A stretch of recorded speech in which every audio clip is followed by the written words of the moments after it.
Now, Intel and AMD haven't always been divorced parents. You see, they used to have a little bit of an intimate past. More specifically, a love child. This right here is a mini PC for $219 featuring an Intel CPU that has AMD integrated graphics. Don't believe us? We're gonna open up and tell you all about it after a word from today's sponsor. When you need to shop for tech, it's important to make sure you're buying from the right places. And guess what? The people have spoken, and according to PC Mag's Reader Choice Awards, today's video sponsor Micro Center is the #1 tech retailer in the US. This is no surprise when Micro Center consistently has the best offerings. For example, May is desktop deal month at Micro Center. Be sure to shop the deals on over 150 different desktops, and you can find some amazing deals, like this Acer Nitro 50 with RTX 3050 and i5-14400F for just $750. And if you live in or near Santa Clara, Micro Center's new store is opening soon. They're bringing in 20,000 items in stock with the best customer service around, so don't miss out on the opportunity to discover tech heaven for yourself. Micro Center also has a GPU trade-in program. That means if your previous graphics card was purchased from Micro Center, you're able to trade it in same day and use it to offset the cost of that new upgrade. And if you consider yourself a tech enthusiast, you're missing out if you aren't signed up for Micro Center News. With tech tips, reviews, exciting news, and more, Micro Center is posting the latest and greatest information in the industry for free, and you need to check it out. Be sure to check out the links in the description down below for more information, and big thanks again for Micro Center for sponsoring today's video. Now, let's get back to it. So you might be wondering, what the heck is an Intel CPU doing with AMD integrated graphics? Well, you know what? When you have a couple of drinks, you're out at a bar, and I'll just keep going. So basically what's going on here is years ago, Intel with their Intel NUC 8, which by the way, just full disclaimer, this packaging is not the original packaging. I've already opened this up. They collaborated with AMD on a CPU that features AMD integrated graphics to create this thing. It's a router. It's It kind of looks like a modem, doesn't it? It is. It That's does funny. kind of look like it. Let me pull up the CPU name because I always forget it. The CPU is the i7-8705G with Vega M graphics. This system we paid for was $219, and this is the Intel NUC 8. Okay, so it's the number 8, which Intel NUC's kind of weird because don't they like not make them anymore? Intel actually sold the NUC branding to Asus, I think last year or maybe 2 years ago. The support of these things are kind of hard to get working again, which we'll touch on a bit later because Asus now owns all of it and Intel does nothing for these anymore. They just said, you know what, driver updates? Nah, we ain't doing that anymore. Big app power brick. So this is Lite-On brand, and I'm trying to find the wattage here. Okay, I see 19.5 volts at 11.8 amps. We'll do some math here. Some quick maths here. Well, I'm looking up this CPU and when it came out. Okay, Matt's, we're multitasking because we know it's 8th gen. We just don't really know much beyond that. 230 watts. Nice. Power consumption. So yeah, this CPU is a 4-core, 8-thread Vega M graphics released in 2018, which is a bit older for a CPU, but not super old. I mean, it's still usable. And again, with those Vega M graphics, we should have decent gaming performance. And I've seen some people say that these Vega M graphics do compare pretty nicely to some of the modern APUs that AMD releases, which makes me wonder, what is AMD doing with some of these APUs when they created this right here? I just noticed it came with 2 power cords. I don't know. Bonus power cord. Dual boot, I guess.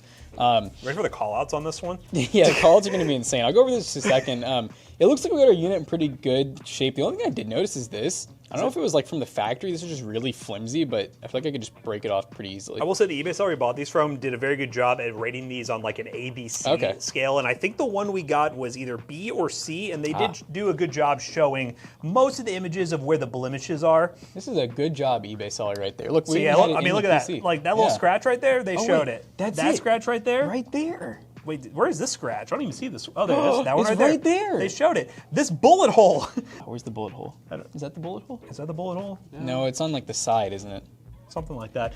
Anywho, you know what? I mean, they showed a bunch of blemishes, and the version we got here was the cheapest model because it does not have an operating system installed on it right now, which we'll touch on later. We did a little experimenting to figure out what would be the best option for it. We're going to talk about the ports here real quick because this is, for mini PCs, probably the most ports I've like ever seen. So this is the front of our Intel NUC. We have a power button.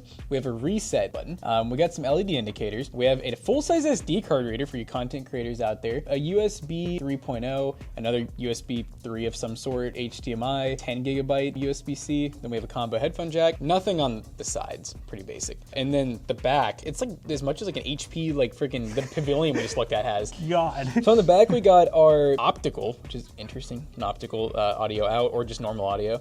Our 19 volt power in. We have 2 USB-C.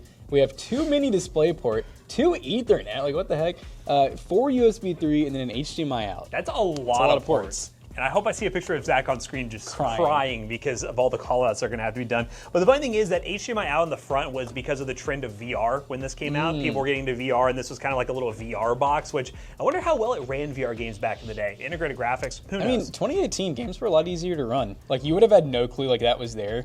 I mean, you can't see it at all. Because, you know what's funny? that is the only time that turns on now. Maybe the Windows install it would have came with would have some sort of software on it that allowed you to see that skull all the time. Like the Intel software. That is the only time you see that skull. So Jonah, when you get B-roll and you want to show the skull, turn it on. You got a few seconds there to do it. But let's go ahead and jump to a journey here where we're going to decide what operating system to go on this. First, of course, Jackson probably already knows, we're going to try some Linux on it because, I mean, if you look at this thing, this looks like a little console, doesn't it? Bazzite would make a lot of sense, especially for, well, a CPU that has very little support. So we'll go ahead and jump to that journey, talk about how that went, and after all that, we'll do some actual game testing on this thing to see if it's worth it in 2025. What's up, guys? So if you see me sitting in the voiceover room with a microphone, you know I went on an adventure to get this gaming PC working, and it was quite the adventure, but it wasn't super complicated, and once we got it set up, this was a really cool thing to get working. Let's talk about it real quick. So if you guys have been watching the channel for a long time, we've bought one of these mini PCs from AliExpress before, and it was like a modified version of this mini PC. I'll try to reference the video right here, where we bought this mini PC, and when it showed up, it needed to have a Windows reinstall done because there was something wrong with the Windows install, and once we did that, we were unable to find a GPU driver to work for this Vega M graphics, this very interesting CPU-GPU combo from Intel and AMD. So we ended up going down a rabbit hole trying to get the seller to send us a custom modified driver, and it became an absolute headache. We didn't recommend this PC at all because of just the fact that all the modifications that had to happen to get this working. I remembered that when I was getting into this, so I decided first off to try installing Bazzite, which if you guys don't know or haven't watched the channel before, Bazzite is a Linux distro that is based on Steam OS, the operating system that's on the Steam Deck. So we installed Bazzite, and the idea was Bazzite normally has auto drivers built in to where it'll find the best driver within Linux and you don't need to manually install anything, and it should, in theory, with AMD GPUs, which this Vega M is an AMD GPU, work really well out of the box. Now I was able to get Bazzite installed without any problems. No modifications required, just had a USB, plugged it in, installed Bazzite, we're good to go. The main issue was the GPU driver was set into a compatibility mode, meaning the driver that was installed when I installed Bazzite was just a very basic level driver, like a Windows default driver that will allow me to play some games. As you can see here, I can launch Half-Life 2 and get a locked 60 FPS, but then other games I can't launch at all. So Bazzite would work if you have more knowledge than me and are more technical to be able to manually install the driver that I'm looking for, but I was already having trouble finding the driver to begin with for even Windows, so I wasn't going to spend a lot of time going down that rabbit hole. I decided just to install Windows, which I did start with Windows 11 because, hey, why not? Let's get a modern operating system on here. And from there, I was struggling to find the driver. The driver from AMD that you get says that this system is not compatible. Cool, that doesn't work. Using the AMD detect tool shows that this GPU-CPU combo is not compatible for the driver. Cool, AMD is not going to work. Went with Intel's website because this is an Intel NUC after all, and downloaded whatever driver they had, and it does the same thing. It only installs the Intel UHD graphics for the CPU, which surprisingly it does have, and then the Vega M graphics are still nowhere to be seen. You can't use them. That sucks. So I went down a rabbit hole of looking through different Reddit threads, and luckily I stumbled upon this Reddit thread that gave me a couple of updates on how to install it and gave me information on when ASUS bought the rights to the Intel NUC community, they actually did some work to make sure that there was a working driver for this specific one. Because of course Intel just wasn't doing anything with it, so ASUS was like, you know what, let's actually make something happen here. So shout out to you guys for making this happen. And there was a driver, albeit a little bit older, that I was able to download and get installed without any headaches. I'll leave the link down below. If you are buying one of these on eBay, you will need that driver, so try to use the link down below. Again, there's a chance this driver link may disappear after a period of time, but you know what? I'm gonna leave it to you guys down below. Shout out to Reddit for helping me out here. But we now have a driver installed. We are running Windows 10. In theory, now that I found the driver, I could have gone back to Windows 11, but just for the sake of just getting things going here, I wasn't gonna do a fresh reinstall again just to download all my games again. So we decided to stick with Windows 10 with the driver, latest install, and we're good to go. So let's actually play some games on this thing and see if this was all worth the headache. Okay, we are playing Apex Legends on this tiny little PC. Currently running max FOV 1080p, and we're doing low settings with some adaptive FPS target, which basically, as long as you have that setting on, it'll do what it needs to do to get that FPS by doing some render upscaling, basically. So you can tell it's kind of working right now, but it's definitely more of the low details than the upscaling that's causing some of the visuals to look a little freaky, for lack of a better term. Oh, yeah, it definitely, like, I mean, it's not terrible. I've played Apex on worse. We've definitely played Apex on a lot worse settings, but yeah, the biggest thing with these mini PCs, especially at $200, is how does this compare to like a modern, like iGPU? Realistically, this PC is cool. It has a ton of ports, but I mean, it's a bit dated. So like, how does it compare to just buying like a $300 mini PC from like a minis forum or something like that?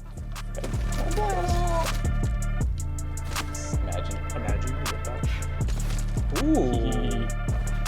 Don't touch me. Oh my god, teammates. Oh. Oh. That's crazy. God. Oh. No. No. Yeah. We got one.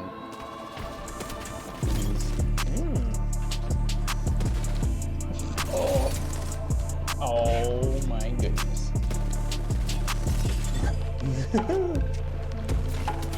Got him.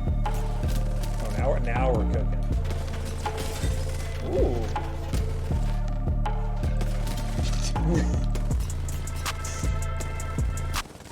Cooked. Hey! I got it, I think. You think? All right, Apex Legends, I mean, you know, it's playable. It's definitely easier to run AAA esports title, and I don't even think that's worth touching, you know, actual AAAs, but we'll see. Yeah, so we'll run some other games. Let's run Fortnite to really stress the CPU. But yeah, competitive titles, it's not going to be great for it, but we're showing you guys the absolute ceiling. All right, guys, we are in Star Wars. Just kidding. This is Fortnite. Running 1080p unlimited frame rate performance settings, far view distance, low textures. I'm going to jump out here because it's playing the Star Wars theme, and I have a feeling that's copyright for whatever reason, but hey, we're in Fortnite, so whatever. We are in performance mode, which I think is very necessary for any APU-based systems nowadays, specifically this one. And we're gonna see what kind of FPS we can get. I'm thinking this is gonna be one of those, just like Apex, we're gonna be targeting like the 60 FPS range on lower settings, and I'm gonna wanna lock it at 60 FPS. But in no way should you buy this with the idea of having a true competitive gaming experience in mind. This is good for like a home theater setup, playing some old retro games, emulation, stuff like that. But the real value proposition would be, is this actually worth it over a new APU system nowadays that you could probably get for close to the same price? We'll have to find out. And I feel like the stutter is because we're really trying to push that frame rate too high, and it's causing a lot of issues. What is happening A here? normal day in Fortnite, is that like showing a TIE fighter? That's what I saw. Someone flying a TIE fighter? What's in here? Oh wow, more Star Wars guns. So what I'm hearing is Fortnite sold out, guys. Yeah, they've never done that before. Yeah, never. This feels like way more sellout-y though. Like a whole like season. It's crazy. Oh god. Oh! Where's the fly? Oh, you can fly it. Oh, can I fly it though? Let's find out. Ah! Hop out the whip. Oh no. No! I don't know if it's cool or sad, the fact that this APU from however many years ago is close to on par with APUs can do right now in like Fortnite. You don't have to worry about wasting ammo anymore. This is great. Oh. Now they decide to push. Oh, it's a stormtrooper! Ooh, he's got like a shotgun. Yeah, freaking, I didn't know there was a thing. Ooh! I don't mind this. I mean, I guess if you hated Star Wars and you like Fortnite, you'd be very pissed off. But I think it's kind of cool. It's not bad. I can see it getting kind of boring though, because there's really not a ton of variety to it. They're sniping. Yeah, you best run away. Phew. It's a Sith. Kill it. Oh, that might be a dude from yours. It is. You can't have these. Oh god. Is that Mr. Incredible? See you Friday, Mr. Incredible. Hey, you know what? Fortnite, again, I wouldn't say this is the most competitive experience. I mean, I'm getting high 100 FPS, so I mean, realistically, if you're okay with this level of performance, few stutters here and there, be fine. Casually playing Fortnite for a $200 PC, can't really complain about that too much. But we'll run some other benchmarks to show you guys how this thing is definitely not built for AAA title gaming. It's not going to do it. But it'll just be an interesting benchmark for you guys to see, does this thing make sense for you at $200, or should you go the new route? Let's go and run those benchmarks and wrap this video up real quick.